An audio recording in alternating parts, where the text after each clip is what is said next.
Assalamualaikum warahmatullahi wabarakatuh. Perkenalkan, nama saya Ahmad Rafi Pamungkas, NIM 200005107, kelas 5B dari Prodi PGSD. Di sini saya akan menjelaskan mengenai lari 12 menit, yang dimana lari 12 menit ini merupakan salah satu materi dari kesemaptaan. Lari 12 menit merupakan salah satu lari yang biasa digunakan untuk seleksi masuk dalam Polri, TNI, IPDN, dan akademi sekolahan kemiliteran yang lain.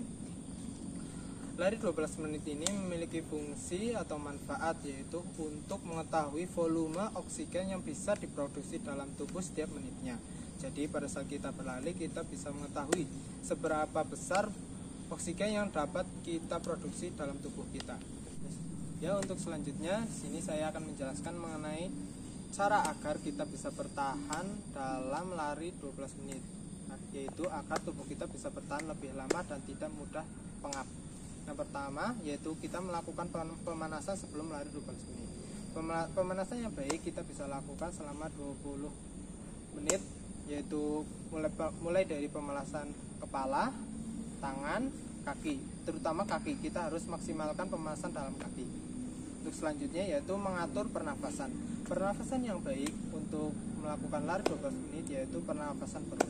Jadi saat kita berlari, kita menghirup nafas melalui hidung, selanjutnya kita tahan di perut, dan selanjutnya saat berlari kita keluarkan secara perlahan melewati mulut, sehingga dengan begitu nafas yang sudah kita hirup itu bisa melatih paru-paru kita agar paru-paru kita bisa terbiasa untuk saat berlari. Jadi kita tidak mudah pengap.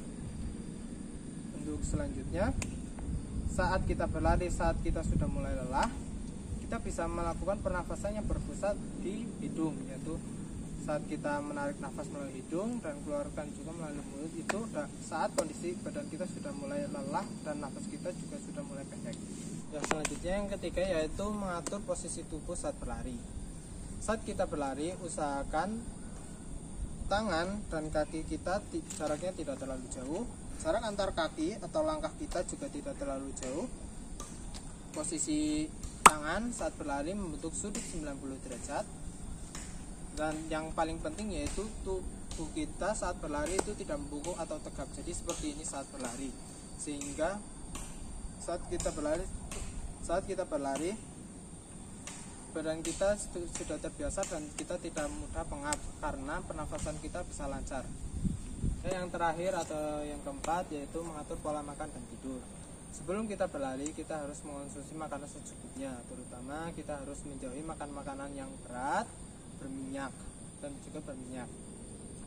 Kita lebih baik makan secukupnya saja, seperti mengonsumsi buah-buahan ataupun sereal. Jadi saat kita berlari, kita tidak merasa kekenyangan, dan saat kita berlari juga perut kita tidak mengalami kram karena memakan makanan yang terlalu berat atau berlebih. Dan saat berlari, sebelum berlari kita juga harus meminum secukupnya, karena dengan kita minum maka itu bisa menjadi tambahan tenaga untuk kita, dan itu tidak boleh berlebihan, karena jika berlebihan maka perut kita juga akan mengalami kembung. Dan yang tak kalah penting yaitu sebelum kita berlari kita harus tidur secukupnya, atau malamnya kita tidak boleh begadang, karena kalau kita begadang maka lari kita pada keesokan harinya akan mengalami kendala atau tidak maksimal. Jadi kita harus tidur secukupnya dan juga tidak boleh begadang, sehingga lari kita juga akan lebih maksimal, terutama pada pernafasan kita. Audio Jungle.